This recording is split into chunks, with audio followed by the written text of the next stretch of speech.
I still can't believe what I saw that day.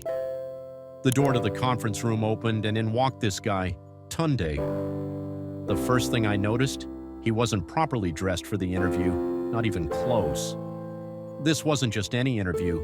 It was for a high-profile position at one of the top firms in Lagos, the kind of job people spend weeks preparing for, and Tunde just strolled in like he was meeting friends at a roadside bar.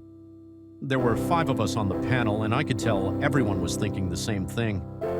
The lead interviewer, Mr. Aide, gave him a quick glance as he walked in, but kept his face neutral. "Please, have a seat," Mr. Aide said, gesturing to the chair across from us. Tunde smiled confidently and sat down.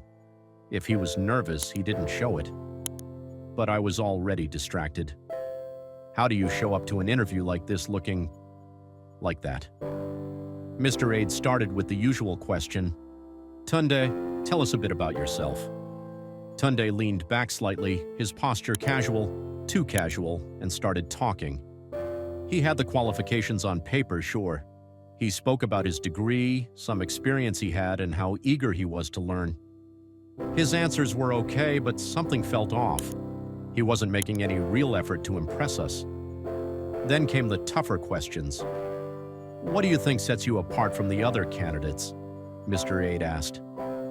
Tunde thought for a moment and said, "I'm a fast learner, and I think I'd be able to handle anything you throw at me." That was it. No examples, no specifics, just a vague statement. I exchanged a quick glance with one of the other panelists. At this point, I wasn't even listening to what Tunde was saying anymore. I kept staring at his shirt. One of the buttons was loose, and it looked like it could pop off at any moment. The interview went on for about 20 minutes. It wasn't terrible, but it wasn't good either. Tunde didn't seem prepared. He didn't seem like he had researched the role. And then, at the end, came the moment that really stunned me. After we wrapped up, Mr. Aide thanked him for coming and said, "We'll get back to you soon." Tunde stood up, smiled, and said, "So when do I start? When do I start?" The audacity of that question left the room silent for a second. Mr. Aide gave him a polite smile and said, "We'll be in touch." As soon as Tunde left, one of the panelists shook his head and said, "That was bold." And we all laughed a little, but it wasn't funny. The guy had potential, his CV was solid, but he didn't take the process seriously. He didn't respect the opportunity. We didn't call Tunde back. It wasn't just the clothes, although that didn't help. It was the overall attitude.